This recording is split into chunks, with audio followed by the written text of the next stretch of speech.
স্বাগতম সবাইকে। অনেকেই ইএফটির ফাইল নিয়ে দুশ্চিন্তায় আছেন। আমরা ফেসবুক গ্রুপে পোস্ট দেখছি, অনেকেই পোস্ট করছেন যে আমার ইএফটি ফাইল মাওসী অধিদপ্তরে আছে, আবার অনেকেই পোস্ট করছেন যে আমার ইএফটি ফাইলটা ওকে হয়ে গেছে। কিন্তু অনেকেই এটাও পোস্ট করছেন যে স্যার আমার ইএফটি ফাইল এখন উপজেলায় আছে, তো করণীয় কি?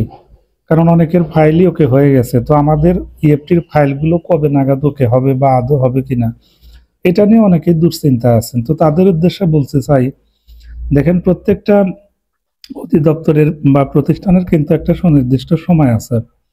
স্কুল কলেজে যখন ইএফটির কাজ দিয়েছিল সেটা সর্বশেষ যেটা 5/12/2024 তারিখ অনলাইনে ইএফটির তথ্য আপডেটের শেষ ডেট ছিল। সো উপজেলা মাধ্যমিক শিক্ষা কর্মকর্তাদের কিন্তু 10/12/2024 তারিখ পর্যন্ত ডেট নির্ধারিত আছে। সুতরাং এই তারিখের মধ্যে কিন্তু প্রত্যেকের ইএফটি ফাইলগুলোর চেঞ্জ হবে, অর্থাৎ পরিবর্তন হবে। উপজেলায় আছে দেখবেন হয়তো উপজেলা মাধ্যমিক শিক্ষা অফিস অধিকাংশ ইএফটি ফাইলগুলো চেকিং করছে, যার কারণে হয়তো আপনারটা এখনো যায়নি, বাট চলে যাবে, টেনশনের কিছু নেই। কারণ 10 তারিখ পর্যন্ত আমাদেরকে অপেক্ষা করতেই হবে। তো এর পরেও কিন্তু কর্তৃপক্ষ তাদের সময় বর্ধিত করতে পারে। সো যারা ইএফটির ফাইলটা পাঠিয়েছেন দুশ্চিন্তা না করে নিশ্চিন্তে থাকেন। যদি আপনার প্রদত্ত তথ্যগুলো সঠিক থাকে তাহলে যথাসময় ইএফটির ফাইল কিন্তু মাওসিতে চলে যাবে এবং সেগুলো ওকে বা সম্পন্ন হয়েছে লেখা আসবে। আর যাদের ইএফটির ফাইলগুলোতে ভুল আছে তারা তাদেরও টেনশন না করার অনুরোধ করছি, কারণ তাদেরও ভুল তথ্যগুলো সংশোধনের কিন্তু সুযোগ দিবে। এটা একটা চলমান প্রক্রিয়া, এটা প্রতি বছরই এটা চলমান থাকবে, প্রত্যেক মাসেই এটা চলমান থাকবে। সুতরাং এ নিয়ে দুশ্চিন্তার কিছু নেই।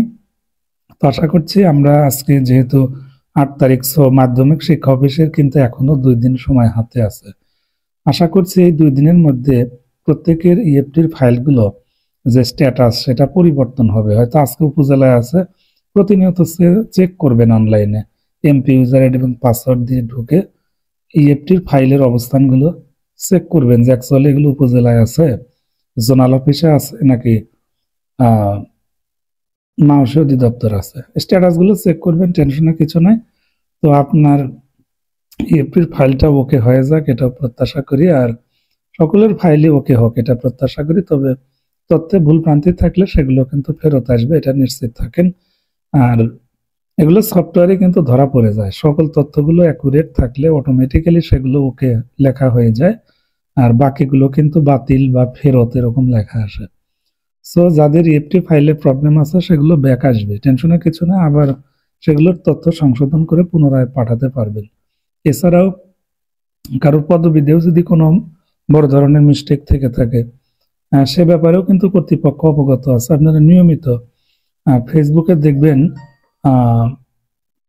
সেই ইএমআইএস এর যে অফিসিয়াল ফেসবুক ফ্যান পেজ আছে সেখানে আপনারা প্রতিনিয়ত ফলো করবেন, আপডেট তথ্য কিন্তু পেয়ে যাবেন। তো একটাই অনুরোধ করব যে ইএফটি ফাইল নিয়ে দুশ্চিন্তা না করেন, আর যথাসময় এটা চলে যাবে, এটাই হচ্ছে কথা। অন্তত পক্ষে আমরা সবাই 10 তারিখ পর্যন্ত যেন একটু অবশ্যই ধৈর্য ধরি। কেমন? ধন্যবাদ সবাইকে।